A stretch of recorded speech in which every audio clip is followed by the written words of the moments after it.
What's up everyone? In this video I'm going to show you how to save a little bit of extra money on your gas bill by covering your windows with plastic to prevent drafts and extra cold air from getting into your house.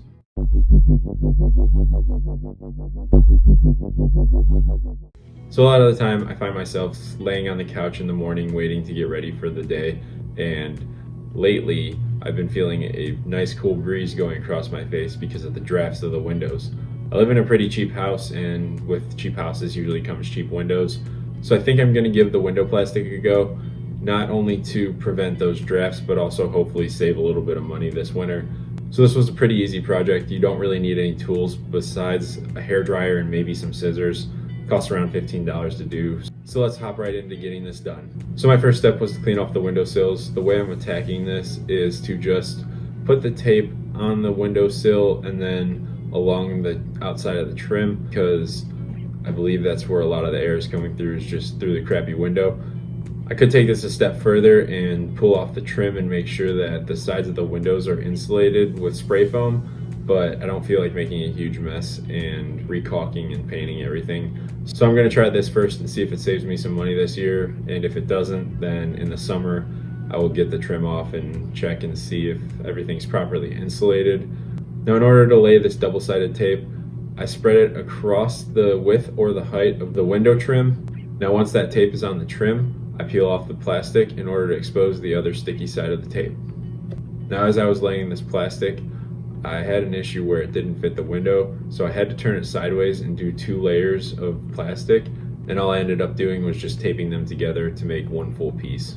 Now, as you're hanging the plastic, you don't really need to be careful with the wrinkles and everything, because the heat gun will get that out of the way at the end. So in order to lay the plastic, all I did was stretch it out and then put the 2 corners down onto the tape and then run my hand across to get the rest of the plastic to adhere. And then I just worked my way down from there.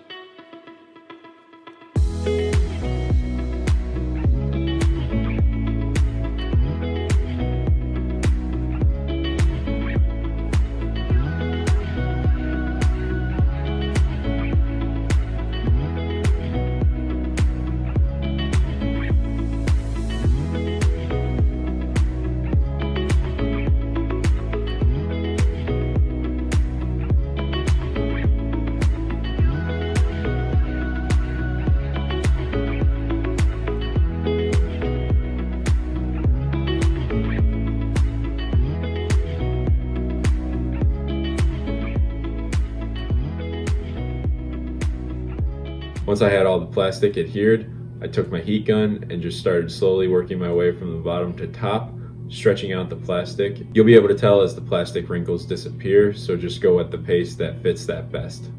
Now, once all the wrinkles in the plastic have completely disappeared, all you have to do is trim the excess plastic off and you're done with that window.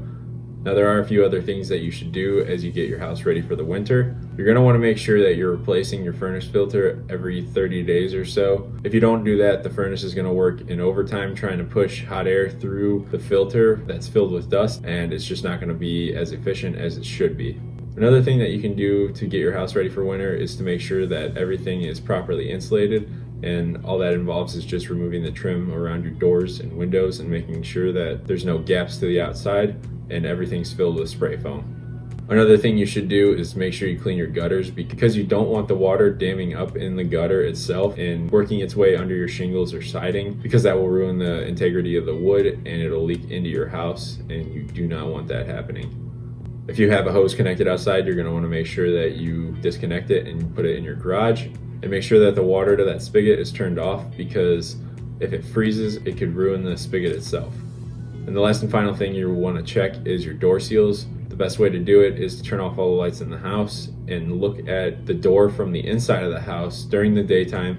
And if you see any daylight, that's where you're going to want to get a new seal so that no extra air is getting inside.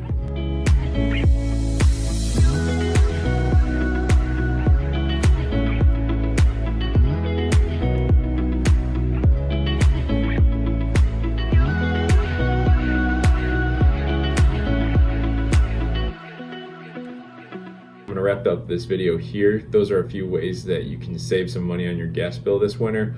and also make your home a little bit more efficient. If you like this video, make sure you subscribe so you know when I post, along with liking this video because it will help me out a lot on this channel.